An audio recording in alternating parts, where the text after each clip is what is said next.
जिनके बारे में आज हम पढ़ने वाले हैं। पहला टॉपिक है सपोर्ट, दूसरा है रेजिस्टेंस, ठीक है। तीसरा है डिफरेंस बिटवीन लाइन और जोन। जैसे कि आपने सुना ही होगा कि सपोर्ट एक चीज, सपोर्ट किस तरीके से काम करता है। नहीं सीखा तो आज हम इस वीडियो में सीख लेंगे अच्छे से। दूसरा है रेजिस्टेंस और तीसरा है कि डिफरेंस क्या है एक लाइन में और एक जोन में, ठीक है। जोन में और लाइन में हमारा डिफरेंस क्या होता है। जैसे कि कुछ लोग बोलते हैं कि डिमांड जोन होता है, सप्लाई जोन होता है। तो जो डिमांड जोन है वही हमारा सपोर्ट है, जो सप्लाई जोन है वही हमारा रेजिस्टेंस है। तो ये इस तरीके से वर्क करते हैं। इसके आगे हम सीखेंगे कैंडल फॉर्मेशन। कैंडल का फॉर्मेशन किस तरीके से होता है, उसके बाद हम पढ़ेंगे बाइंग प्रेशर कि बाइंग किस तरीके से मार्केट में बनती है। ओके गाइस, तो हम बढ़ते हैं अपने वीडियो की तरफ। पहले हम कुछ मैंने नोट्स बनाए हैं, उसको आप ध्यान से देख लीजिए और नोट डाउन कर लीजिए, तो आपको हेल्प मिलेगी इन टॉपिक्स में। आगे हम बढ़ते हैं। तो पहला आता है what is support and resistance, ठीक है। आप अगर ये देखेंगे कि सपोर्ट और रेजिस्टेंस क्या है, तो price move because of supply and demand. जो प्राइस है हमारा वो किसकी वजह से मूव होता है, because of supply and demand. अगर सप्लाई ज्यादा है, ठीक है, तो वहां से प्राइस नीचे आएगा। डिमांड ज्यादा है तो प्राइस ऊपर जाएगी, ठीक है ना। तो इस तरीके से हमारा प्राइस जो है वो मूव करता है। When demand is greater than supply, price rise. अगर डिमांड बहुत ज्यादा है सप्लाई से, मान लीजिए सप्लाई है, ये डिमांड है, डिमांड बहुत ज्यादा हाई हो रही है, प्राइस ऊपर जा रहा है, तो प्राइस जो है ज्यादा होगा, प्राइस अप जाएगी, ठीक है। इसमें यही लिखा गया है कि when demand is greater than supply, तो प्राइस क्या होता है, बढ़ता है। When supply is greater than demand, तो प्राइस फॉल होता है।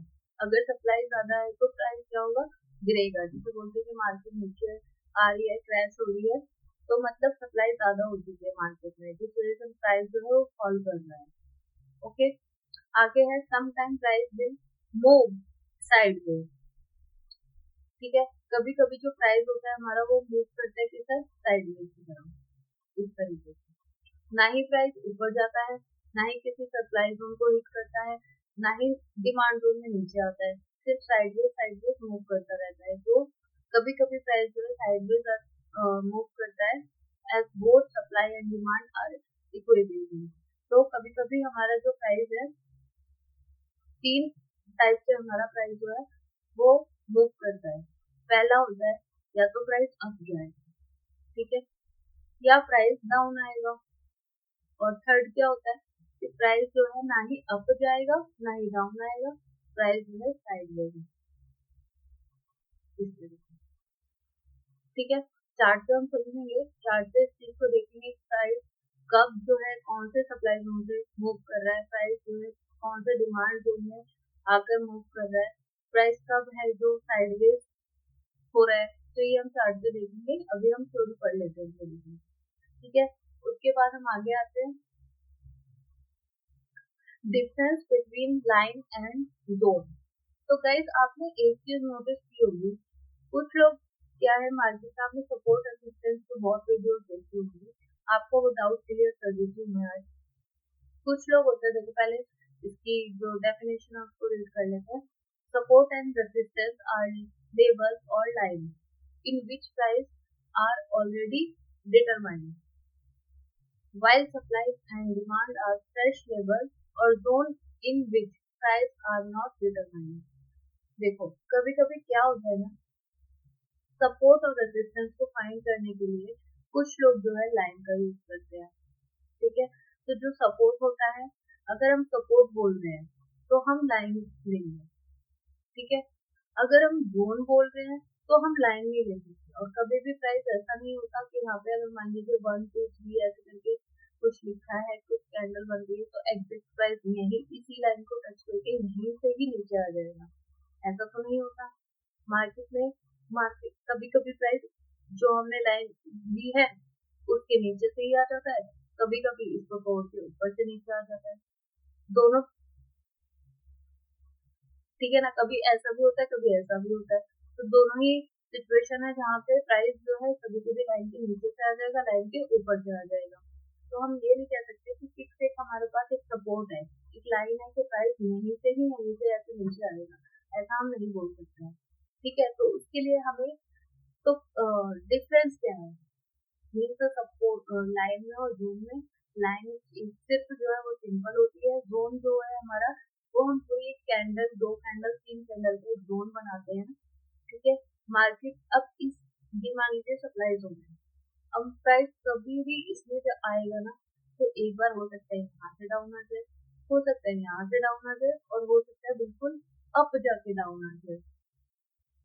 ठीक है, तो हमारे इसमें तीनों ही सिचुएशन हो सकती है, प्राइस कैसे भी मूव कर सकता है। तो हमें हमेशा जोन बनाना है, किसी भी प्राइस को लेकर हम जोन बनाएंगे, उसमें ट्रेड करेंगे, चाहे हमारा डिमांड हो चाहे हमारे सप्लाई हो। ठीक है, ये डिमांड होता है और यहाँ पर सप्लाई होती है, सप्लाई ऊपर होगा डिमांड नीचे होगा। Support is equal to supply, demand is sorry support is equal to resistance और demand is equal to support. Okay, तो इस तरीके से डिफरेंस होता है लाइंस में और जोन में हमारे। अब आगे चलते हैं, आगे एक चीज आप देखिए, बॉडी और जो हमारी ये अपर बीच है। ठीक है, कैंडल किस तरीके से फॉर्म होती है, कैंडल फॉर्म होने के लिए एक मान लीजिए यहाँ पर ओपन है, यहाँ पे ओपन है और क्लोज हुई है, यहाँ पे ओपन हुई है 100 से, क्लोज हुई है 110 पर, लेकिन क्लोज होने से पहले मार्केट इसी प्राइस में एक हाई लगाया है, बायर्स ने पुश किया है ऊपर ले जाने के लिए, एक हाई लगाया 112 का। ठीक है, लेकिन सेलर भी स्ट्रॉन्ग थे, सेलर ने क्या नीचे की साइड पुश किया तो 98 तक ही लेकर जा पाए। ठीक है, ओपन हुई 100 से, लो आया 98 से, क्लोज हो गई 110 का हाई लगा के 112 का। ठीक है, तो ये एक बॉडी होती है, कैंडल बोलते हैं इसको, ये पूरी कैंडल है। ठीक है, अब इस कैंडल में जो ये ऊपर देखते हो इसको बोलते हैं अपर हिल, ये होती है हमारी लोअर हिल। सेम इस कैंडल में भी ऐसे होगा, जो लेकिन बस इसका ओपन ऊपर होगा और क्लोज नीचे होगा, और जो ग्रीन कैंडल बनती है उसका ओपन नीचे रहता है और क्लोज ऊपर की साइड में। तभी तो बायर्स ऊपर लेके गए, तभी तो वो ग्रीन बनी ना, सेलर नीचे लेके गए तभी तो वो रेड बनी ना। तो इस तरीके से कैंडल फॉर्म होती है।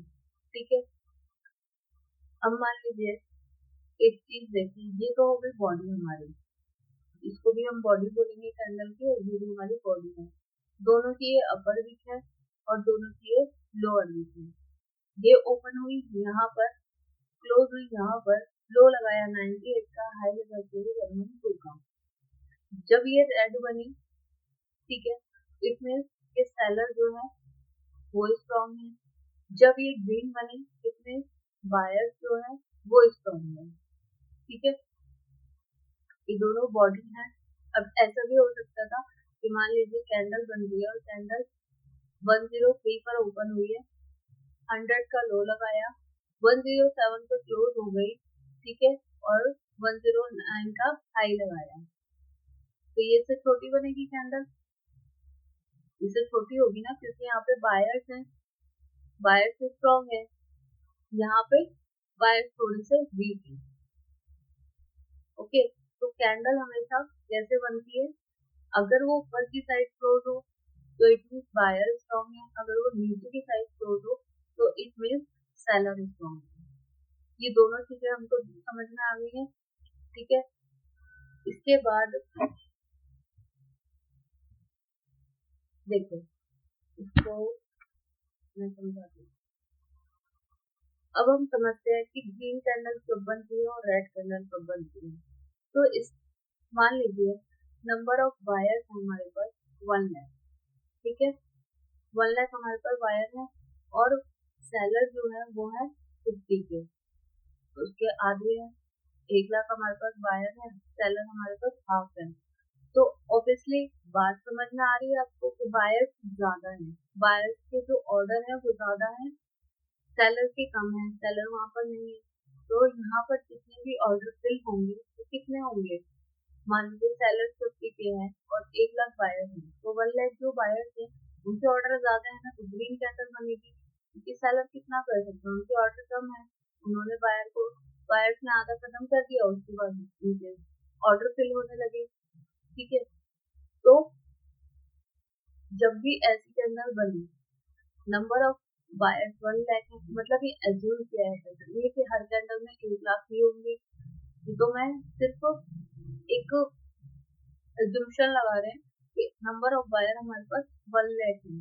ठीक है, और जो हमारे पास सेलर है वो 50 के हैं। जब ऐसी कैंडल फॉर्म होती है तो ये होती है एक्साइटिंग कैंडल, इसको बोलते हैं एक्साइटिंग कैंडल। ग्रीन कलर की होती है, बाहर से स्ट्रॉन्ग है, ये इसको नाम देते हैं हम एक्साइटिंग कैंडल का। ठीक है, नंबर ऑफ बायर, ये तो इस कैंडल की कहानी होगी, तभी तब कैंडल बनेगी कुछ इस तरीके से। नंबर ऑफ बायर्स है हमारे पास 1.5 लाख, नंबर ऑफ सेलर्स है 53। सेलर्स अभी भी हमारे पास इतने ही है, बायर्स हमारे पास और ज्यादा स्ट्रॉन्ग है, बायर के ऑर्डर जो है वो 1.5 लाख हो चुके हैं, तो ऑब्वियसली कैंडल हमारी इससे ज्यादा अच्छी बनेगी, ज्यादा स्ट्रॉन्ग बनेगी। एक्साइटिंग कैंडल, ये भी एक्साइटिंग कैंडल है और ये भी एक्साइटिंग कैंडल है, लेकिन ये स्ट्रॉन्ग है। ठीक है, ये स्ट्रॉन्ग है, ये एक्साइटिंग कैंडल है, ये है स्ट्रॉन्ग एक्साइटिंग कैंडल बोलेंगे इसको। तो नंबर ऑफ बायर्स जो है वो 1.5 लाख है, नंबर ऑफ सेलर्स जो है वो 50 के हैं। एज्यूम किया है हमने कि हाफ से भी हाफ है हमारे पास सेलर, तो हमारी जो ग्रीन कैंडल है वो कुछ इस तरीके से बनेगी, एक्साइटिंग कैंडल उसको बोला जाएगा। सेम जब हम सेलिंग प्रेशर होता है, मान लीजिए कि नंबर ऑफ बायर 50 के है हमारे पास और नंबर ऑफ सेलर्स 1 लाख है हमारे पास।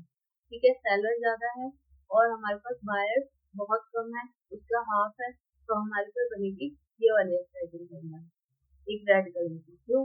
क्योंकि ओपन तो यहाँ पर हुई है लेकिन क्लोज यहाँ हुई है, किस वजह से, हमारे पास नंबर ऑफ बायर्स जो है वो कम है और नंबर ऑफ सेलर्स जो है वो ज्यादा है। जब सेलिंग ज्यादा होगी तो रेड कैंडल फॉर्म होगी, जब हमारे पास बाइंग ज्यादा होगी तो ग्रीन कलर की कैंडल फॉर्म होगी। ओके, सेम इसका भी है, ये स्ट्रॉन्ग इससे क्यों है, क्योंकि यहाँ पे नंबर ऑफ सेलर्स जो है वो ज्यादा है, इस बार इसमें 1 लाख है, तो हमारे जो सेलर रेड कैंडल है वो इतनी बनी है, उसका साइज इतना ही है। जब हमारे पास सेलर ज्यादा है, ठीक है, और बायर्स कम है, तो हमारे पास कुछ इस तरीके की कैंडल बनेगी। मान लीजिए 10 लाख बायर हैं और 10 लाख ही हमारे पास सेलर हैं, तो ये इसको बोलेंगे डिमांड जो है वो भी हमारी बराबर है और सप्लाई भी हमारी बराबर है। प्राइस विल नॉट गो और डाउन, गो अप और डाउन, ना ही प्राइस ऊपर जा सकता है ना ही नीचे आएगा। क्यों ऐसा क्यों होगा, एक लाइन में चलता रहेगा और प्राइस कभी ऐसे चलता नहीं है, या तो हमेशा डिमांड ज़्यादा होती है या हमारी सप्लाई ज़्यादा होती है। कभी किसी भी स्टॉक में आपने नहीं देखा होगा कि प्राइस ऐसे, हाँ साइडवेज इस तरीके से काफ़ी दिन तक, महीनों तक प्राइस रह सकता है, किसी भी स्टॉक में आप देख सकते हो, बट ऐसा नहीं होगा कि एक लाइन में ही प्राइस चल रही है, जितने बायर आ रहे हैं उतने ही सेलर आ रहे हैं, तो ऑर्डर एग्जीक्यूट होते जा रहे हैं, ना ही प्राइस ऊपर जाने दे रहे हैं ना ही नीचे आने दे रहे हैं। हमेशा मार्केट में ही ना, मार्केट की कैंडल ही इसलिए फॉर्म होती है क्योंकि एक बायर और सेलर की जो है वो फाइट हो रही होती है, तभी तो कैंडल बनेगी ना।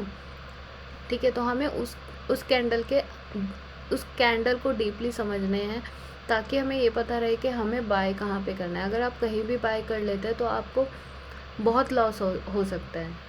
ठीक है ना, और वो एक गैम्बलिंग होती है अगर हम बिना लर्निंग के कोई भी चीज़ करते हैं तो। ठीक है, तो अगर 10 लाख बायर हैं 10 लाख सेलर हैं तो इसका मतलब कि डिमांड और सप्लाई बराबर है, प्राइस ना तो ऊपर जाएगा और ना ही नीचे आएगा, एक लाइन में मूव होता रहेगा। बट ऐसा होता नहीं है, या तो सप्लाई ज़्यादा रहती है या फिर डिमांड ज़्यादा रहती है, इस तरीके से प्राइस मूव करता है। ठीक है, अगर मान लीजिए एक चीज़ और मैं समझाने के लिए थी कि 10 लाख मान लीजिए हमारे पास बायर्स हैं और 5 लाख हमारे पास सेलर्स हैं। ठीक है, तो इसका मतलब क्या है, इसका मतलब ये है कि बायर्स जो हैं मीन्स डिमांड है, प्राइस अगर कोई स्टॉक है उस स्टॉक में जो प्राइस चल रहा है उसकी डिमांड बहुत ज़्यादा है, 10 लाख है, जो सेलर्स जो है वो हाफ है, ठीक है। तो जब सेलर हाफ होंगे और हमारे पास बायर्स ज़्यादा होंगे तो हमेशा क्या होगा कि मान लीजिए डिमांड ज़्यादा है सप्लाई से, तो 5 लाख जितने सेलर है वो तो हमारे ऑर्डर है वो एग्जीक्यूट हो जाएंगे, लेकिन अभी भी इस जोन में इस प्राइस पे 5 लाख जो ऑर्डर बचे हैं बायर्स के वो अभी भी पेंडिंग है। समझ रहे हो इस बात को आप? मान लीजिए 10 लाख बायर हैं, ठीक है, 10 लाख सेलर हैं, सॉरी 10 लाख बायर हैं, 5 लाख सेलर हैं। इट मीन्स के डिमांड ज़्यादा है। डिमांड किस इस वाले जोन में मान लेते कोई एक जोन है हमारा जहाँ पर डिमांड ज़्यादा है, बायर्स ने अपने ऑर्डर ज़्यादा लगा रखे हैं और इस यहाँ पर बेचने के लिए भी लोग रेडी हैं। तो जो बेचने वाले हैं, जो सेलर हैं, वो हाफ हैं बायर से। तो जब वो एग्जीक्यूट कर रहे हैं, उनके ऑर्डर एग्जीक्यूट हो रहे हैं बायर्स के, तो तभी होंगे ना जब सेलर वहाँ पर कोई होगा। तो सेलर वहाँ पर हैं लेकिन कितने हैं, उनके हाफ हैं, तो प्राइस उनके ऑर्डरों को फिल करता हुआ अप साइड में चला गया। लेकिन अभी भी इस जोन के अंदर 5 लाख ऑर्डर जो हैं वो पेंडिंग है। तो प्राइस जब भी इन फ्यूचर इस जोन में आएगा, हो सकता है प्राइस यहाँ से अप जाए। क्यों? और हो सकता है कि सिर्फ जो हमारी लाइन है उसको ही टच करके ऊपर चला जाए, हो सकता है इस जोन में आके ऊपर चला जाए। दोनों ही बातें, लेकिन हाँ इस जोन में जो ऑर्डर लगे हुए हैं वो हमारे फिल होंगे और मार्केट प्राइस वहाँ से अप जाएगा ही जाएगा। बोला है एज अ थ्योरी आप इस चीज़ को लें कि कभी भी जब भी हम इसको एक्साइटिंग कैंडल कब बोल सकते हैं, कि हमें कैसे पता चले कि एक्साइटिंग कैंडल है। तो एज अ थ्योरी इसका एक फॉर्मूला है, जैसे मतलब आप मान सकते हो, लिख सकते हो कि बॉडी पार्ट जो है वो बड़ा होना चाहिए, जो range of the body, formula of exciting candle, body part greater than 50% of range of the candle. It means जो ये पूरी रेंज है ना, जहाँ पर इसने हाई लगाया है, जहाँ इसने लो लगाया है, ये पूरी एक रेंज है कैंडल की। तो इस कैंडल से इसकी रेंज से, ये पूरी रेंज जो है ना, इससे जो ये बॉडी पार्ट है ये वाला, ये 50% बड़ा होना चाहिए, ठीक है। तब हम कह सकते हैं कि हमारी ये एक्साइटिंग कैंडल है। अब ऐसा नहीं है कि आप 50 बोल रहे हो, आप बोल रहे हो कि 49% है, तो क्या हम उसको एक्साइटिंग बोलेंगे? वो एज अ प्रैक्टिस आपको बीच में समझ आता रहेगा जैसे जैसे आप आगे बढ़ोगे कि हाँ मतलब 49 है या 52% भी है तो हम उसको एक्साइटिंग कैंडल बोल सकते हैं। कभी कभी 45% है तो हाँ उसको हम कौन कौन सी कन्फर्मेशन है जहाँ पर हम एक्साइटिंग कैंडल उसको बोल सकते हैं, और हम आगे पढ़ेंगे कि किस तरीके से हम ट्रेड ले सकते हैं, ठीक है ना। एक सेटअप होना चाहिए ट्रेड लेने के लिए हमारे पास, तो वो सेटअप क्या होना चाहिए? अगर आप एक ही सेटअप पे आगे तक जाते हो बिना किसी पेड किसी चीज़ को लेकर, मैं बार बार अपनी वीडियोस में यही बोलती हूँ ज़्यादातर कि आप जो भी लोग बिगनर्स हो वो कभी भी किसी के पेड टेलीग्राम चैनल पर ज्वाइन मत होना, क्योंकि आप वहाँ पर ट्रैप हो जाओगे। जैसे आप मार्केट में ट्रैप होते हो, आप रियल लाइफ में ट्रैप हो जाओगे। सीरियसली मैं आपको बता रही हूँ, तो आप इस चीज़ को फोकस करना, इस चीज़ को समझना कि क्यों कोई बोल रहा है कि आपको पेड टेलीग्राम चैनल नहीं लेना है, ठीक है। आप जो नॉर्मल है, अगर आपको इतना ही अंदर से लगता है, वैसे आप अगर ये काम नहीं करोगे ना तो आपके लिए ही बेस्ट है। जब तक आप लर्निंग पूरी तरह ना सीख लो, आप इन चीज़ों में मत जाओ कि कौन हमें कॉल दे रहा है, किसी के कहने से अगर होता ना। मैं आपको एक चीज़ बोलती हूँ, अगर कोई कहता है मुझे कि मतलब कि कोई भी इस मार्केट में 100% तो श्योर है नहीं, ये तो आप भी जानते हो और सभी लोग जानते हैं मार्केट में जितने लोग हैं कि 100% कोई भी श्योर नहीं होता किसी भी सेटअप को लेकर, किसी भी पैटर्न को लेकर।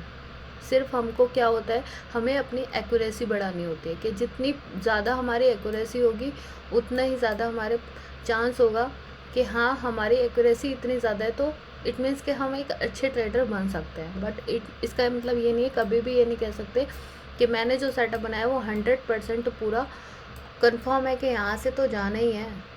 अगर ऐसा कोई भी ट्रेडर मिल जाए ना कहीं पर तो आप मुझे ज़रूर बताइएगा, और अगर ऐसा होता ना रियल में तो आप खुद एक चीज़ सोचना कि अगर उसका 100% सही है ना तो वो अपना सब कुछ बेच कर वहाँ पर लगाकर करोड़पति, अंबानी से भी ऊपर जो भी जितने बिलियनर्स हैं उन सबसे ऊपर टॉप पर पहुँच जाएगा कुछ सेकंड में ही, समझे। तो 100% कोई भी सही नहीं होता, इस चीज़ को आप दिमाग से निकाल दो। सिर्फ हमें अपनी एक्यूरेसी को अच्छा करना होता है, हमें हमारे सेटअप को अच्छा करना होता है, उस पर ज़्यादा से ज़्यादा प्रैक्टिस करनी होती है। तो इस चीज़ पे आप ध्यान दें थोड़ा सा। आगे आते हैं हमारे पास बेस कैंडल कौन कौन सी होती हैं, ठीक है। कभी बेस कैंडल हमारी इस टाइप से बनती है, वो आपको चार्ट पे नज़र आ ही जाएगा इजीली कि बेस कैंडल किस तरीके से बनती है। बेस का जो ओपन और क्लोज होता है, ओपन और क्लोज, वो बहुत ही पास पास होता है, ठीक है। और जैसे कि हमारा एक्साइटिंग कैंडल का फॉर्मूला था, वैसे ही हमारा बेस कैंडल को पहचानने का एक नॉर्मल सा फॉर्मूला ये रहता है कि बॉडी पार्ट जो है वो स्मॉल होना चाहिए 50% of the range of the candle, ठीक है। वहाँ पर भी आपको ये बता रही थी, ये जो पूरी ये एक रेंज होती है, ठीक है, ये पूरी एक रेंज है। इस रेंज से इस रेंज पूरी रेंज का जो 100% का 50% निकलता है, मतलब हाफ जो है उस उतना होना चाहिए हमारा बॉडी पार्ट। और यहाँ पे आप देख सकते हो सब कैंडल में 50% से भी बहुत कम है हमारा बॉडी पार्ट जो भी कर। और बेस कैंडल ऐसा नहीं है कि रेड होगी ग्रीन होगी, अगर बॉडी पार्ट स्मॉल है, ठीक है, रेंज से पूरा, तो आपको देखने में ही समझ आ जाएगा कि हाँ ये बेस कैंडल है। कलर मैटर नहीं करता है, कलर कोई सा भी हो सकता है बेस कैंडल का, बस हमें बॉडी पार्ट और कैंडल पे फोकस करना है कि कैंडल क्या कह रही है। इट मीन्स प्राइस ओपन तो हुआ, ठीक है। जब ओपन हुआ तो बायर्स और सेलर्स की एक अच्छी खासी फाइट हुई है वहाँ पर पेंडिंग ऑर्डर ये शो कर रहे हैं कि ना ही तो बायर्स मार्केट को ऊपर ले जा पा रहे हैं और ना ही सेलर्स मार्केट को नीचे लेकर जा पा रहे हैं। तो मार्केट जहाँ पर ओपन हुई वहीं से हो सकता है थोड़ा सा ऊपर क्लोज हो जाए, हो सकता है जहाँ पर ओपन हुई वहाँ से थोड़ा सा नीचे, कुछ पॉइंट्स स्लाइटली पॉइंट्स डाउन जिसको बोलते हैं वहाँ पर क्लोज हो जाए, या फिर मीडियम में हो जाए। कुछ इस तरीके से कैसे भी बेस कैंडल बन सकती है, ये हम चार्ट पे देखेंगे कि चार्ट पे किस तरीके से फॉर्म होती है बेस कैंडल, ठीक है। अब एक चीज़ आगे कुछ बढ़ते हैं और बताइए कि ग्रीन बेस कैंडल कब बनेगी। ग्रीन बेस कैंडल, मान लीजिए एक बेस कैंडल बनानी है हमें, ग्रीन एक्साइटिंग कैंडल नहीं, एक ग्रीन बेस कैंडल कब बनेगी। मान लीजिए ये एक ग्रीन कैंडल है जो बेस कैंडल बनी है, जिसको हम बोलेंगे बेस कैंडल। मान लीजिए 1 लाख बायर्स हैं हमारे पास और सेलर्स जो है वो 90K है, ठीक है। सिर्फ 10,000 सेलर्स जो है वो कम है, तभी तो हमारी बेस कैंडल बनी ना। लेकिन अभी भी 10,000 जो ऑर्डर हैं वो बायर्स के ज़्यादा हैं, तो ऑब्वियसली जो बेस कैंडल बनी है वो ग्रीन कलर की होगी, ठीक है। और जो रेड बेस कैंडल है वो कब बनेगी, जब बायर्स कम होंगे, 90K हैं और ये एज्यूम किए हुए जो अमाउंट है, ये एज्यूम करके मैं आपको बता रही हूँ, ऐसा नहीं है कि तभी आप ये सोच लो कि पर्टिकुलर यही एग्जैक्ट फिगर है।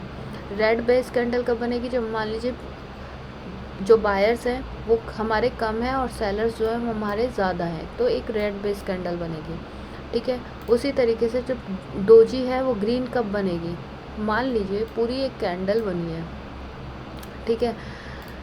अभी इसको इस तरीके से समझ लेते हैं कि मान लीजिए हमारे पास ये एक रेड ग्रीन कैंडल बनी है, ठीक है। अब इसकी डोजी कुछ ऐसी ही रहती है,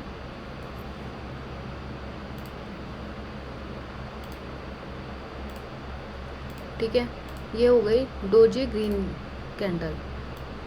तो ये कब बनेगी, जब हमारे पास बायर्स हैं, जो बायर हैं वो 1 लाख हैं पूरे, ठीक है। यहाँ पर बायर हैं वो पूरे 1 लाख हैं, और जो सेलर हैं हमारे ऊपर की साइड पे वो 98 हैं या 97K हैं, यानी सिर्फ 2 से 3 हज़ार का ही फ़र्क है अप से डाउन के लिए, तभी तो एक ग्रीन डोजी बनी ना, ठीक है। तो मैं आपको यही समझाने के लिए कोशिश कर रही हूँ, आप इस चीज़ को समझ गए होंगे, ये नोट डाउन कर लो, आपको इन फ्यूचर कभी काम आ सकती हैं चीज़ें। इसलिए कि ग्रीन बेस कैंडल कब बनेगी, रेड बेस कैंडल कब बनेगी और डोजी ग्रीन कैंडल कब फॉर्म हो सकती है। तो ग्रीन कैंडल सिग्निफाइन करती है कि नंबर ऑफ़ बायर ज़्यादा है हमारे पास नंबर ऑफ़ सेलर से। रेड कैंडल हमें बताती है कि नंबर ऑफ़ सेलर ज़्यादा है नंबर ऑफ़ बायर से। और बेस कैंडल हमको बताती है कि नंबर ऑफ़ बायर और नंबर ऑफ़ सेलर्स जो हैं वो इक्वल सेम है, उनमें ज़्यादा फ़र्क नहीं है, तभी हमारे पास जो है बेस कैंडल बनती है। वहाँ पर बेस कैंडल पे हमेशा बायर की और सेलर्स की फाइट होती है, तभी जाके हमें एक बेस कैंडल फॉर्मेशन दिखाई देता है। ठीक है, तो ये चीज़ आप नोट डाउन कर लो कि बेस कैंडल हमेशा तभी बनेगी जब बायर और सेलर्स की फ़ाइट होती है। जहाँ भी बायर और सेलर्स की फ़ाइट होती है वहाँ पर बनती है एक बेस कैंडल, तभी वहाँ पर number of buyer number of sellers जो है वो न्यूट्रल रहते हैं, सेम रहते हैं। ठीक है, अब देखते हैं हम नॉर्मल बाइंग कि हमारे जो स्टॉक होता है, जो भी हमारा चार्ट होता है, उसमें बाइंग किस तरीके से आती है। अब जो मैं आपको बताने की कोशिश कर रही थी वो आप यहाँ पर अच्छे से समझ सकते हो कि जो भी हमारा, मान लीजिए एक रेड कैंडल बनी, प्राइस यहाँ पर ओपन हुआ, ठीक है, यहाँ पे ओपन हुआ, यहाँ पे क्या होगा, जब सेलर्स ज़्यादा होंगे तभी तो प्राइस नीचे आया ना, यहाँ पे बायर्स है ही नहीं, या फिर कहें कि बहुत न्यूट्रल है, बहुत कम है। अगर 1 लाख सेलर हैं तो यहाँ पे 40 या 50 के ही हमारे पास बायर है, तो सेलर्स के ऑर्डर एग्जीक्यूट हो रहे हैं और प्राइस नीचे आता जा रहा है। यहाँ पर बायर्स सेलर नीचे तक लेके गए, लेकिन यहाँ कोई एक पिछला पोजीशन ऐसा रहा होगा जहाँ से बायर्स ने कमज़ोर पड़ गए और सेलर्स यहाँ तक लेकर तो गए, लेकिन बायर ने थोड़ा सा स्ट्रॉन्ग दिखाया और मार्केट को यहाँ पर क्लोज़ किया। ये डे 1 की कैंडल हम कोई भी टाइम फ्रेम अभी ले सकते हैं समझने के लिए। ठीक है, प्राइस यहाँ पर ओपन होता है, यहाँ पर क्लोज़ होता है, यहाँ लो लगाता है और ये हमारा हाई लगाता है, तभी एक रेड कैंडल हमारे पास फॉर्म हुई है। ठीक है, उसके बाद क्या हुआ, नेक्स्ट डे अब सेलर्स ने अपनी स्ट्रेंथ को दिखाया कि सेलर बहुत स्ट्रांग है। अभी ये वाली कैंडल फॉर्म नहीं हुई, इस ग्रीन कैंडल को आप भूल जाओ, रेड कैंडल फॉर्म हुई है, तो चार्ट पे हमें क्या लग रहा है कि जो सेलर है वो स्ट्रांग है। अब अगले दिन क्या होता है, ये मैंने ब्लू इसलिए किया क्योंकि रेड बेस कैंडल किसी भी कलर की हो सकती है, ग्रीन हो सकती है, रेड हो सकती है, कोई से भी कलर की हो सकती है, इसलिए मैंने इसको ब्लू ले लिया है। तो जब नेक्स्ट डे मार्केट ओपन होती है तो मार्केट मान लीजिए यहाँ ओपन हुई न्यूट्रल और यहाँ पर हाई लगाया, यहाँ लो लगाया और यहाँ पर क्लोज़ हो गई। ठीक है, जब यहाँ पे क्लोज़ हो गई तो यहाँ पे बायर और सेलर्स की दोनों की फाइट चली है, तभी तो एक बेस कैंडल बनी है ना। बायर्स जो है यहाँ पे एक्टिव हो गए, प्राइस को ऊपर ले जाने के लिए रेडी हो चुके हैं, लेकिन अभी तक सेलर्स जो है वो भी एक्टिव है, वो प्राइस को नीचे डाउन ले जाने के लिए रेडी हैं, समझ रहे हो। तो यहाँ पे फाइट हो रही है, तो यहाँ पे एक नॉर्मल बेस कैंडल बनके डे यहाँ पे क्लोज हो चुका है। नेक्स्ट डे क्या होगा, नेक्स्ट डे मार्केट फिर से यहाँ से मान लीजिए यहाँ पे क्लोज हुआ है तो गैप अप ओपन हुई है। ठीक है, अब यहाँ पर ओपन हुई है, ये ओपनिंग है, थोड़े से सेलर जो थे मार्केट को नीचे डाउन साइड लेकर आए, ये लो लगाया, बायर्स बहुत स्ट्रांग है, तो ग्रीन कैंडल बनी, यहाँ पर क्लोज हुआ। ठीक है, यहाँ तक लेकर गए, हाई यहाँ तक लगाया। ठीक है, इसके ऊपर मान लीजिए ये जो विक है इसके ऑलमोस्ट ऊपर यहाँ पर क्लोजिंग दी है। ठीक है, यहाँ पर क्लोज हुआ। अब यह हमें क्या बता रहा है कि पहले तो मार्केट में सेलिंग आई, मार्केट में सेलर्स आए, सेलिंग प्रेशर आया, फिर नेक्स्ट डे क्या हुआ, सेकंड डे बायर और सेलर की फाइट स्टार्ट हुई। ठीक है, तभी जाके हमारे पास बेस कैंडल मिली। अभी हमारे पास कोई भी डिसीजन नहीं है कि हम मार्केट में क्या करेंगे, बाय करें सेल करें, अभी हम सिर्फ मार्केट को वॉच कर रहे हैं। नेक्स्ट डे क्या होता है कि हमें पता चलता है कि बायर्स जो है वो स्ट्रांग हो चुके हैं इस फाइट के बाद। इस फाइट से पहले कौन स्ट्रांग था वो अभी आप भूल जाओ, इस फाइट के बाद बेस कैंडल बनने के बाद जो है बायर्स स्ट्रांग है। कोई बेस कैंडल फॉर्म होती है उसके बाद या तो बायर्स स्ट्रांग होते हैं या फिर सेलर स्ट्रांग होते हैं। तो अगर यहाँ पे अगर मान लीजिए प्रीवियस रेड कैंडल से वीक टू वीक लगाएंगे, अगर वीक से नॉर्मली अगर इसको थोड़ा सा और ऊपर ले लेते हैं, मान लीजिए कि ये जो ग्रीन कैंडल बनी है ये यहाँ ना क्लोज होके यहाँ क्लोज हो जाए, ठीक है। तो ये इससे ऊपर बनी ना, तो ये नॉर्मल बाइंग है हमारी, ठीक है। जब भी ऐसी कैंडल फॉर्म होती है इस तरीके से, मतलब बाइंग प्रेशर जो है वो नॉर्मल है, बहुत ज़्यादा स्ट्रॉन्ग नहीं है।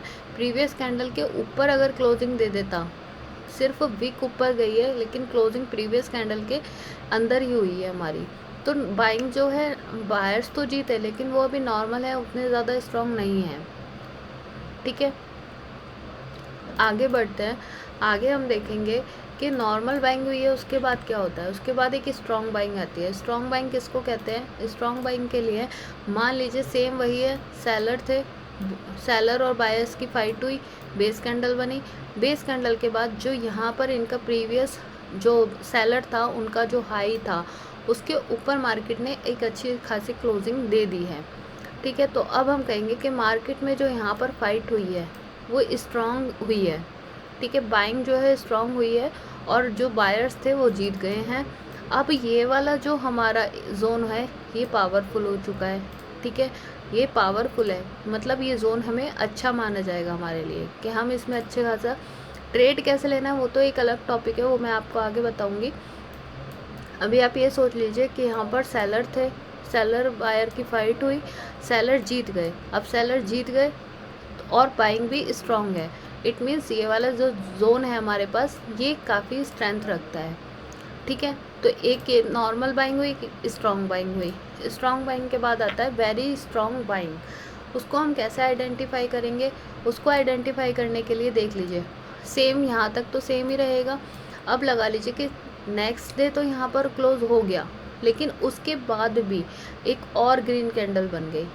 मान लीजिए ये जो यहाँ से बनी है ये यहाँ ओपन होके और फिर से एक ग्रीन कैंडल फुल फॉर्म में बन जाए तो इसको बोलेंगे वेरी स्ट्रॉन्ग बाइंग। मतलब यहाँ पे जो बायर्स के पेंडिंग ऑर्डर हैं वो बहुत ज़्यादा लगे हुए हैं, तभी तो बैक टू बैक फील हो जा रहे हैं, ठीक है।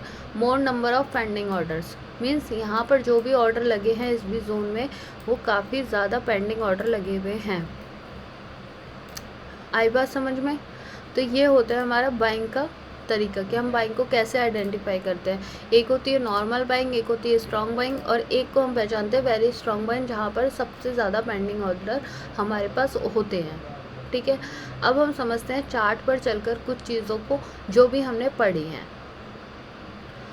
अब मान लीजिए मैं निफ्टी का ही चार्ट ओपन कर लेती हूँ, यहाँ से पूरी ड्राइंग को क्लोज कर देती हूँ, हटा देती हूँ, ठीक है। जो पहले पढ़ा था हमने, पहले हमारा था कि हमें कैंडल को कैसे पता करना है कि उसका ओपन क्या है, हाई क्या है। अब देखो यहाँ पर आते हैं, यहाँ पर आप ऑब्जर्व करना ओपन, हाई, लो, क्लोज लिखा होगा। मैं जिस भी कैंडल के ऊपर कर्सर को लेकर जाऊँगी, यहाँ पे इस कैंडल का ओपन है 19,844, हाई लगाया है 20,291 का, लो लगाया है 19,800 का और क्लोज हो गया है 20,267 पे, ठीक है। तब जाके ये ग्रीन कैंडल बनी ना, और ग्रीन कैंडल देखो कितनी पावरफुल बनी है। यहाँ पर कह सकते हैं कि हमारी जो बाइंग है वो काफ़ी स्ट्रॉन्ग है इस वाली कैंडल में, ठीक है। तो ये चीज़ समझ आ रही है। अब देखो आगे बढ़ेंगे, ये रेड कैंडल है, ये एक्साइटिंग कैंडल है हमारी। अभी इसको किस तरीके से काम में लाना है ये हम आगे सीखेंगे। यहाँ पर देखो ये रेड कैंडल मैं लिख रही हूँ, इसका ओपन हाई आप देख सकते हो, लो और क्लोज कहाँ पे है। ओपन हुआ ये 20,155 पे, हाई लगाया इसने 20,195 का और लो लगाया इसने 19,657 का और क्लोज हो गया ये 19,674 पे। ऑलमोस्ट सेम ही है, ठीक है। तो ये एक फुल रेड कैंडल जो है ये रेड एक्साइटिंग कैंडल है, ये ग्रीन एक्साइटिंग कैंडल है, ठीक है। और बेस कैंडल हमारी किस तरीके से फॉर्म होती है? बेस कैंडल कुछ इस टाइप से फॉर्म होती है जो अपनी रेंज के 50% से कम होती हैं। देखिए ये सारी बेस कैंडल है, दिख रही है आपको? ये भी बेस है, ये भी बेस है, ये भी बेस है, ये भी बेस है, ये भी बेस है। अब इसको ये नहीं कह सकते, ये आपको मैं अगली वीडियो में और क्लियर करूँगी। अब कुछ लोग ये सोच रहे होंगे कि ये वाली जो कैंडल है, मान लीजिए इस कैंडल को तो कह सकते हैं कि 50% रेंज से कम है, लेकिन इसकी तो रेंज ही इतनी है और ये क्या कहते हैं 50% से ज़्यादा है अपनी रेंज के, तो इसको बेस कैंडल क्यों कहा जा रहा है, ये मैं आपको नेक्स्ट वीडियो में बताऊंगी कि इसको बेस क्यों कहा जा रहा है। ठीक है, बाकी ये बेस कैंडल है, ये बेस कैंडल है। तो बेस कैंडल आप आज अपना होमवर्क कीजिए, आप अपने ये देखिए चार्ट को खोल के, तरह तरह के चार्ट्स को, कि कहाँ पर ये एक्साइटिंग कैंडल फॉर्म हो रही है, बेस कैंडल कौन सी फॉर्म हो रही है, और red candle, red exciting candle कहाँ कहाँ फॉर्म हो रही है। ठीक है, और वो किस तरीके से बाइंग प्रेशर को ऊपर लेकर जा रही है, या फिर से ही वहाँ पे एक बायर और सेलर की फाइट हो रही है। नेक्स्ट वीडियो में मैं आपको बताऊंगी कि हमें एंट्री कहाँ लेनी है और हमें एग्ज़िट क्या करना है। ठीक है, एंट्री प्लान किस तरीके से करेंगे, बेस कैंडल और एक्साइटिंग कैंडल को कैसे काम में लेकर आएंगे, ये हम देखते हैं नेक्स्ट वीडियो में। आई होप कि वीडियो आपको पसंद आई होगी। अगर पसंद आई हो तो आप लाइक ज़रूर करें। मिलते हैं नेक्स्ट वीडियो।